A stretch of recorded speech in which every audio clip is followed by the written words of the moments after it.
तो सर स्वागत है हमारी YouTube चैनल पर आपका। जो भी दर्शक आपको पहली बार देख रहे हैं, थोड़ा सा अपने बारे में बताइए, अपनी जगह के बारे में बताइए। किसान साथियों नमस्कार, मैं मोहम्मद शाहिद हुसैन, मालवा गोट फार्म दतौदा, जिला इंदौर, मध्य प्रदेश।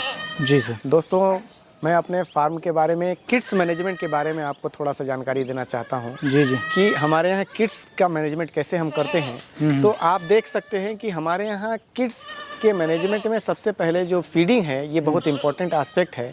और फीडिंग के लिए बकरियां जो हैं वो बाड़े से बाहर आती हैं सर्विस एरिया में। उनको पहले सर्विस एरिया में डेडिकेटेड जगह पर बांध दिया जाता है और उसके बाद उनके अडर को और उनके थन को पानी से और या पोटेशियम परमैंगनेट के पानी से मिला के उसको धोया जाता है। और धोने के बाद ये हमारे बच्चे जो किड्स हैं अभी न्यूली 8 से 10 दिन के, उनको ये टोकरे के अंदर ढक के रखा हुआ है। आप देख सकते हैं वो आवाज़ दे रहे हैं, उनका समय हो गया है दूध पीने का। बिल्कुल, वो आवाज़ दे रहे हैं। ये देखिए, इसमें दो बच्चे हैं। ये 25 बच्चे हैं। अभी तकरीबन 16 बकरियों ने बच्चा दिया है अभी। और ये 25 बच्चे हैं। ये बच्चे अभी दूध पीने के लिए आएंगे। ये अपनी माँ के पास आएंगे, इनको पिलाया जाएगा बाहर माँ के पास, और फिर ये वापस अपनी जगह पर ये किड सेक्शन में ही चले जाएंगे। इस बकरियों के बाहर निकालने की एक बड़ी वजह हम जो मानते हैं, जो केंद्रीय बकरी अनुसंधान संस्थान ने अपने अनुसंधान में ये पाया था कि जो बच्चे माँ के साथ हमेशा रहते हैं, उनके साथ एक कोक्सीडियोसिस नाम की एक बीमारी होती है, जो कि माँ की मेंगनी से ही ट्रांसफ़र होता है। तो वो कोक्सीडियोसिस से बचने के लिए आप देख सकते हैं कि इनके अडर को, ये सब बकरी के अडर को धोया जाता है स्पेशली। ये पूरे पैसेज में ही आपने बकरियां बांध रखी हैं। ये बिल्कुल सब बकरियां अपने माँ के पास, बच्चे आएंगे माँ के पास, इनके ऑर्डर को पहले धो दिया गया। धोने के बाद ये बच्चे आएंगे, दूध पी लेंगे और फिर बकरियां अपने अपने बाड़े में चले जाएंगी। और बच्चे सिर्फ दूध पीने के टाइम ही ये अपने बाड़े में अपने माँ के पास आते हैं और उसके बाद फिर वापस चले जाते हैं। बिल्कुल। एक कोक्सीडियोसिस बीमारी जो कि 2 महीने से 6 महीने के बीच ही बच्चों को अफेक्ट करती है, उसका बचाव का ये एक ही तरीका है जिससे आप बच सकते हैं, कि बच्चों को माँ के पास ना जाके माँ बच्चों के पास आती है। अच्छा, तो ये आपने बहुत अच्छा एक कारण बताया कि भाई जो मेन जो समस्या, जो सबसे ज़्यादा मोर्टेलिटी मुझे लगता है कि इसी बीमारी से ही होती है। जब हम वीनिंग पीरियड के बाद हम बच्चों को अलग करते हैं, माँ का दूध बंद करते हैं, तो उनके अंदर क्या होता है कि ये बीमारी जो होती है वो आंत के अंदर होती है। बिल्कुल, अपन इस तरफ देखते हैं और देखिए क्या मज़े से बच्चे जो हैं। ये बकरी, इस बकरी ने 2 बच्चे दिए। ये बकरी भी किडिंग आप देखिए, ये मालवा का, कि मालवा के ये देखिए कितने सुंदर बच्चे हैं। वाह, ये मालवा की बकरी है, मालवी बकरी है ये। इसके बच्चे देखिए आप, बहुत बढ़िया। ये देखें, सुंदर और गुलाबी में आए सब। और वो ये इसका ब्रीडर जो था ना, वो गुलाबी में ही, जो मैंने बताया था आपको कि मालवी बकरी में 2 तरह के आते हैं, एक है ब्लैक स्किन में और एक गुलाबी स्किन में। तो उसका जो ब्रीडर था ना, वो गुलाबी स्किन में ही था। और ये देखिए, इस तरफ और चलते हैं। सारी बकरियां जो हैं वो लगी हुई हैं। कुछ और बच्चे आपको दिखाते हैं, जैसे ये देखें, ये भी अपन ने बकरी दिखाई थी जी।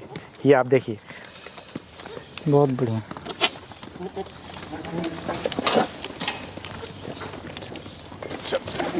शानदार, ये देखिए, बहुत बढ़िया।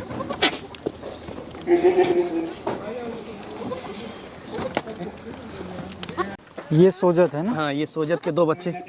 वाह, ये देखिए। इस सोजत के बारे में इसके बताया था कि ये अपना दूध ही पीती है, तो इसी वजह से हमने एक थैली लगा रखा है। थैली में भी फाड़ने की कोशिश करती है। ये देखिए 2 बच्चे हैं इसके।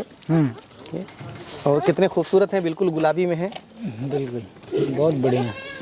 वो कितने दिन के हो गए सर? ये 9 दिन के हुए अभी। 9 दिन के। कि जैसे ये मालवी है। ओहो, ये मालवी बकरी है। और इसके कितने प्यारे बच्चे लग रहे हैं, देखें, है ना? वाह। तो सर थोड़ा सा मैनेजमेंट के बारे में ही अपन सवाल करते हैं कि जैसे किस तरीके से लोगों को ख्याल रखना चाहिए, ताकि जो अक्सर हमें मृत्यु दर देखने मिलती है ना, वो हर एक किसी फार्म पर किसी पे तो बहुत ज़्यादा ही हो जाती है, तो उससे बचने के लिए किस तरीके का प्रयास करना चाहिए? बच्चों के मैनेजमेंट की शुरुआत गर्भधारण से ही हो जाती है जी। अगर आप गर्भधारण के बाद से ही उनके खान पान पे अगर विशेष ध्यान रखते हैं, तो बच्चे क्या है कि उनके मैच्योर बच्चे पैदा होते हैं और हेल्दी बच्चे पैदा होते हैं जी। जब हेल्दी बच्चा पैदा होता है तो उसका प्रबंधन और भी आसान हो जाता है। और उसके प्रबंधन में हमको पहले दिन से ही बच्चे को अपने को सर्दी और 1 महीने 1.5 महीने तक उसको ठंड ना लगे, उसके लिए अपने को पूरी व्यवस्था करनी है। ज़मीन में नीचे फर्श पे उसको कभी नहीं बैठने देना है। कुछ ना कुछ उसके नीचे ऐसा होना चाहिए कि जिससे डायरेक्ट उसका बॉडी ज़मीन के कांटेक्ट में नहीं आए।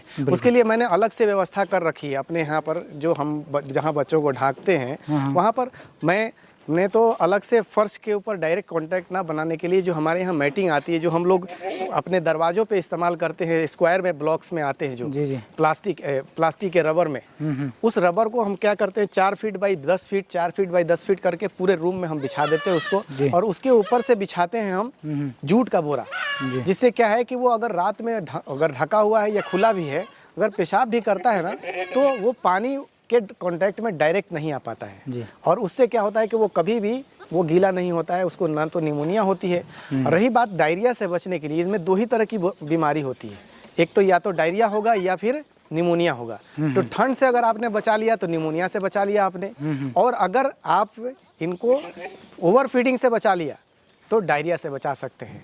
इनकी इम्यूनिटी को थोड़ा इम्प्रूव करने के लिए कुछ फीड सप्लीमेंट भी मैं देता हूँ। जी जी जी, जैसे क्या क्या होते हैं सर, ये थोड़ा सा बताएं। सप्लीमेंट के रूप में आप क्या सप्लीमेंट के रूप में 2 चीज़ों को मैं देता हूँ। नियोनेटो एक लिक्विड फॉर्म में आता है रुमेनो फार्मोटेक का, जो कि किड्स के एक 1 डे से ही वो इम्यूनिटी को इम्प्रूव करता है, और जो ओवर फीडिंग है उसको ओवरकम करता है। कि अगर ओवर फीडिंग से डायरिया जो हो जाता है तो वो उसको ओवरकम करता है। और साथ में वहाँ पर प्रोबायोटिक पाउडर आता है एक, उस प्रोबायोटिक पाउडर को 1-1 ml पानी में घोल के उसको 1 दिन में 1 बार पिला दीजिए। उसको पिलाने का भी एक बहुत आसान सा तरीका मैंने अपना ये मेरा जुगाड़ है कि कैसे पिलाएं बच्चे को। 1 दिन के बच्चे को ये बड़ा असहज महसूस हो रहा है कि 1 दिन के बच्चे को बाहर से कैसे हम पिलाएंगे, तो उसके लिए मैंने 1 ml को 2 ml के सिरिंज को 1 ml हमने भर लिया उसमें, और जैसे ही ये बच्चा दूध पी रहा है तो दूध पीते टाइम ही इसके मुंह के पास यहाँ पर हम लगा देते हैं, और वो दूध पीते टाइम ही वो उसको हम उसमें प्रेस कर देते हैं और वो चला जाता है, और उसको पता भी नहीं चलता और वो उसके पेट में चला जाता है।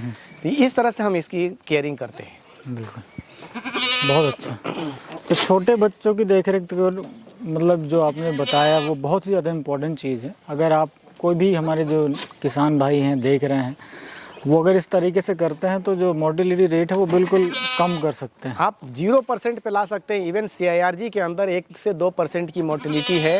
लेकिन आपका अगर प्रबंधन इस तरह का है, वैज्ञानिक रूप से आप कर रहे हैं और आप इस चीज़ को समझ रहे हैं कि क्या क्या प्रॉब्लम आ सकती है, तो अगर पहले से प्रिवेंशन आप ले रहे हैं तो आपके यहाँ बच्चा एक भी मरेगा नहीं। और ये आपके सामने हमने 6 महीने इस बकरी को, 5 महीने इसका गर्भकाल होता है, 5 महीने इसकी हमने सेवा की। उससे 1 महीने पहले हमने तैयारी की, उसको गर्भधारण कराया, और 6 महीने के बाद अगर बच्चा चला जाए आपके यहाँ से तो इससे बड़ा नुकसान हमारे लिए कुछ नहीं हो सकता।